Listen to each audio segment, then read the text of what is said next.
In WoW Classics Season of Discovery, each class will get 12 runes, and in this video I will talk about the runes druids will get, and also I will show you some build ideas that I have. Don't forget to subscribe and leave a like, that helps a lot. Now, let's begin. The first rune I will talk about is Lifebloom. This is a rune that you can engrave on your pants. First, having this rune active gives you a passive bonus, reduces the global cooldown on your rejuvenation, and the Lifebloom skill this rune gives you by 0.5 seconds. So this is going to allow you to spam rejuvenation and Lifebloom. Now the Lifebloom skill itself is pretty much the one we can see in Wrath of the Lich King.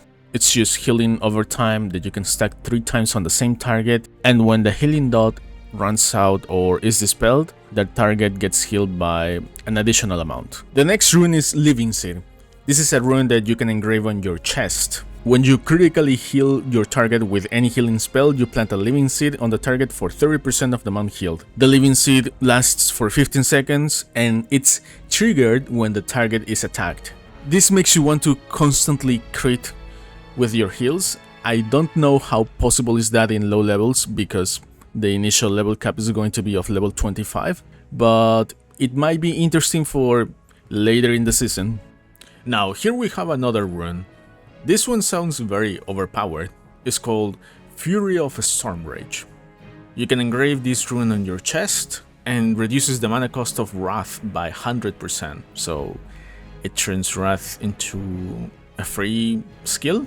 And each time you deal damage with Wrath, you have a 12% chance for your next cast of Healing Touch within 15 seconds to be instant. This sort of enables a healer DPS role.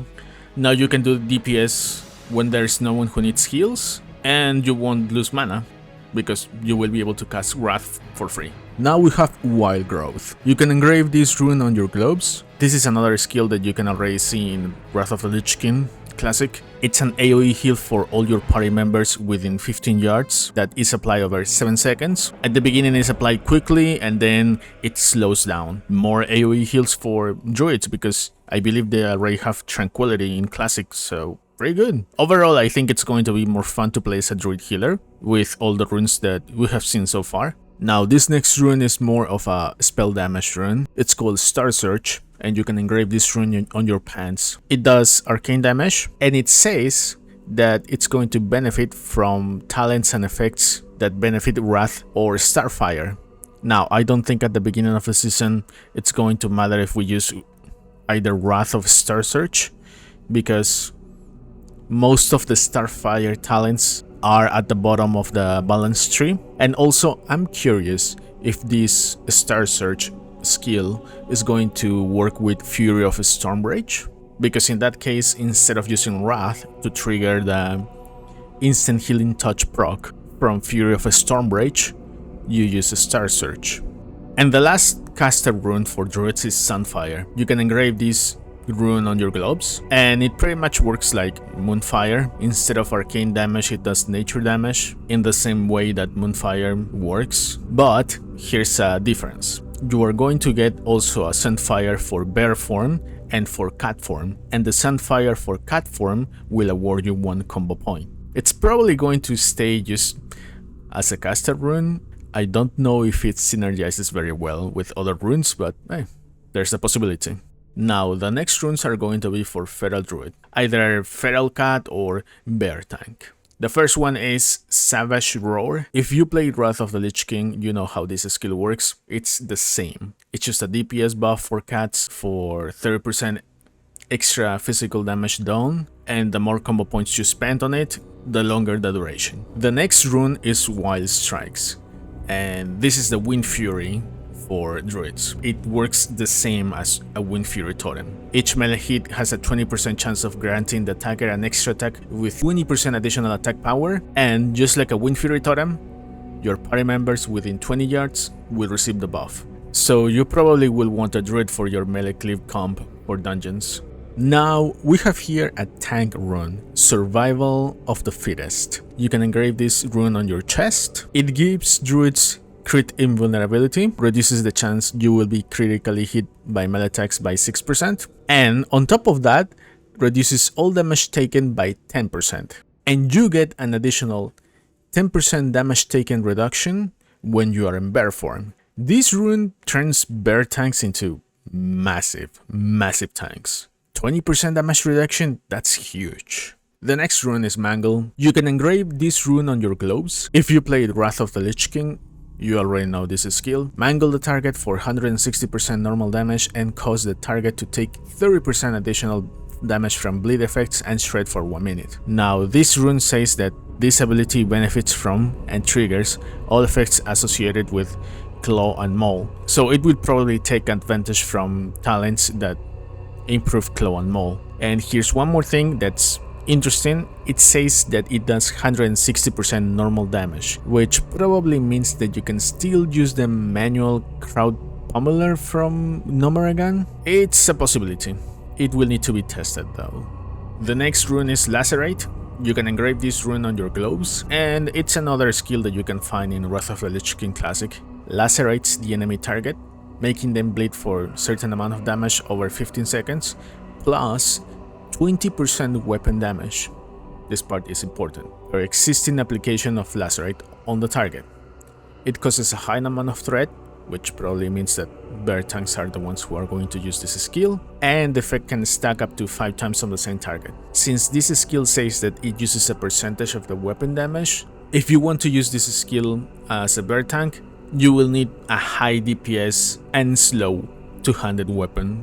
And the last rune is a Skull Bash. You can engrave this rune on your pants, and it's the interrupt for druids, but not only that, it says that you charge to a target within 13 yards, which means it could probably be used also as a movement skill. Now, let's talk about some build ideas. I'm gonna be using the Wowhead talent calculator, and the runes that I selected are pretty much the only ones you can use for druid tank, at least for a cookie cutter tank build. You can try crazy stuff too, but for now I'm gonna be using these 3 runes for a cookie cutter bear tank build. Survival of the Fittest, a must if you want to tank as a druid bear. Lacerate, because this attack applies a high amount of threat, so it's going to be good for holding threat as a bear tank. And Skull Bash, which is a charge and an interrupt, very similar how Feral Charge works. So you can have both Feral Charge and Skull Bash if you want. And talking about that, let's go with the talents. I selected these ones: 5 out of 5 Ferocity, 5 out of 5 Feral Instinct for more threat, because I think you're gonna need it, since some of the DPS classes get crazy damage dealer runes. Now, the next points that I selected are 3 out of 3 on Sharpened Claws for more crits. 2 out of 5 on Thick Hide, because remember that Survival of the Fittest is going to give you a 20% damage taken reduction, so you're not gonna need to max Thick Hide as quickly as possible. Now the last point, well, like I said, you could have Feral Charge and Skull Bash, or maybe one more point on Thick Hide. You can do whatever you want with this point. I would like to have 2 charges, just for mobility and to go faster in dungeons, or also to help my healer or a squishy DPS who's getting attacked by a loose mob. Now, for Healer Druid, there's actually some options. You can either go for runes that are strictly for healing, and maybe this is going to be more of a later in the season kind of thing. For chest, you pick Living Seed. For hands or gloves, you pick Wall Growth, and for legs, Lifebloom. And with all of this, you're gonna have a lot of healing tools. Who knows, maybe you could even solo heal the 10-man BFD raid. Now, for the talents, for this full healing spec, I will go for Improved Mark of the Wild, Improved Healing Touch, then Reflection, just so you can get some mana regeneration while casting, and 3 out of 5 on Subtlety, just so you don't pull aggro with all your healings. Now there's a second option, a DPS healer. So instead of Living Seed for your chest, you pick Fury of a Stormrage, and instead of Lifebloom for your legs, you pick Starsurge. This is assuming that Starsurge and Fury of a Stormrage synergize with each other. So how does this work? Fury of a Stormrage reduces the mana cost of Wrath by 100%. Starsurge benefits from talents and effects that trigger from Wrath or Starfire. So Fury of a Stormrage will make Starsurge also free, 100% mana cost reduction. So you use a spam Starsurge, you get your Healing Touch instant proc, and that's how you heal. Now for talents, well, you go for 5 out of 5 on improved wrath, so you get some cast time reduction. Then you go for 5 out of 5 on improved mark of the wild, 5 out of 5 on healing touch, because you're not gonna proc Fury of Stormrage all the time. And then the last point is pretty much free. Maybe Insect Swarm could be good, since you're at sort of a DPS healer, so making the target have 2% less chance to hit could be good. And now the last build, the caster DPS build. So your runes will be Fury of Stormrage on your chest, not because the instant healing touch proc, it's more for the reduction of the mana cost on Wrath. Remember, balanced druids in Classic tend to go really quick, so having the mana cost reduction on one of your main spells will be huge. Now for your gloves, you go for Sunfire, and for your legs, you go for Starsurge. Now the talents, first you go for Improved Wrath, reduction cast time for Wrath and for Starsurge. Then you go for Improved Moonfire, because it also is going to apply to Sunfire. And then you should go for Improved Mark of the Wild, because there's not many other talents at the top of the balance tree that will help you much. And your last point, it's kind of a free point, to be honest. I selected 1 out of 2 on Nature's Reach, just for more range. And that's it. These were some build ideas.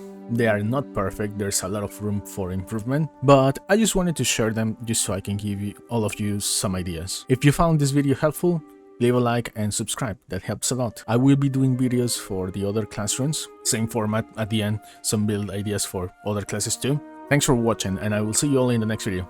Later.